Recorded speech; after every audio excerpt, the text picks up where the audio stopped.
Greetings to you this beautiful August morning. It's nice to feel the cool breeze coming in the window.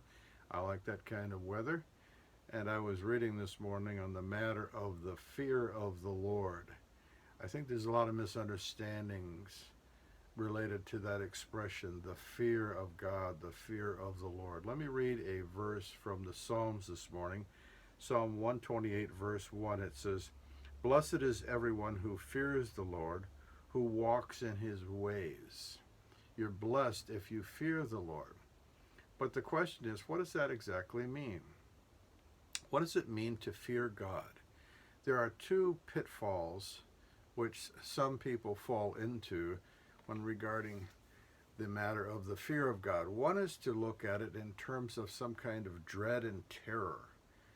That to fear God means to be afraid of Him all the time. And so people are repulsed by that notion and they don't like that thought. And they tend to categorize it in terms of it being Old Testament teaching. You know, I'm in the New Testament now. I don't fear God like that anymore. We don't do that. That's for the old people of Israel. I love God. God loves me. He's forgiven me, and so on and so forth. And He's my Heavenly Father. And all that's true in some sense. The other pitfall, besides being one of dread and terror, is the notion again of going to the other extreme and having no real sense of fear at all of God. In other words, it's this tendency within some of us to be overly familiar with God and losing sight of His deity and His divinity altogether. He's our best buddy, you know, and we come to church with our lattes in our hands and we just have a good old time and we relax and everything's good. We're beyond all that old traditional stuff.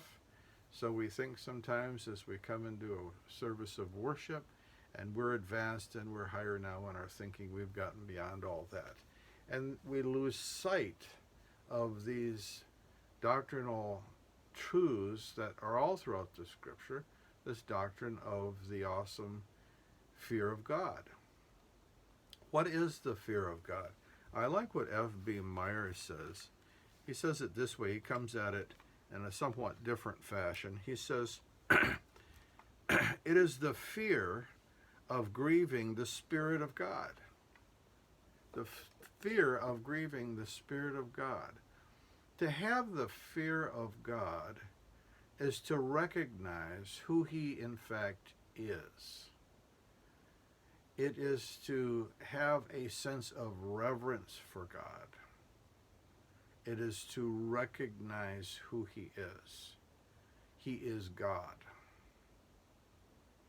It is a somber, serious, truthful, realistic understanding of the divine being we call God. Now, that is not to say again that we lose sight of Him as our Heavenly Father, but we have this reverential awe for Him.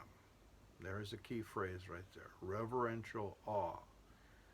We never lose sight as believers in God and followers of Jesus Christ, Christians. We never lose sight that He is in fact our God. He is Father God. Father God. He is the God of Israel. He is the God of our life. He is over all things. He is not our best buddy. He is our friend. Jesus says, yes, I call you friends. But He is Lord and Master at the same time. And again, we have to nowadays, I think, be more careful in modern circles, or perhaps I should say postmodern circles, to not become again overly comfortable. He is still a consuming fire, says the author to the Hebrews. He is still God. There needs to be, again, a comfortableness and yet at the same time a cautionary spirit, if I may say. Let me remind you of a couple of things. If we look at the Old Testament, we think of 2 Samuel 6. And there's the story of Uzzah, and there was the transportation of the ark. The ark was a golden box which represented the presence of God, and it was being transported to Jerusalem, and it was being moved on a cart, which it should not have been carried on a cart. It should have been carried by the priests on poles. And the cart hit a little rut, and the whole thing tipped. And one man by the name of Uzzah reached out his hand and touched the ark and was instantly killed because the anger of God burned against him, it says. That again is a reminder of who we are dealing with here. And then if you say, well, that's the Old Testament, I would encourage you to think about, for example, Acts chapter 5, where we have the matter of Ananias and Sapphira. And people back then, the church was giving very liberally to the apostles, to the cause of the gospel.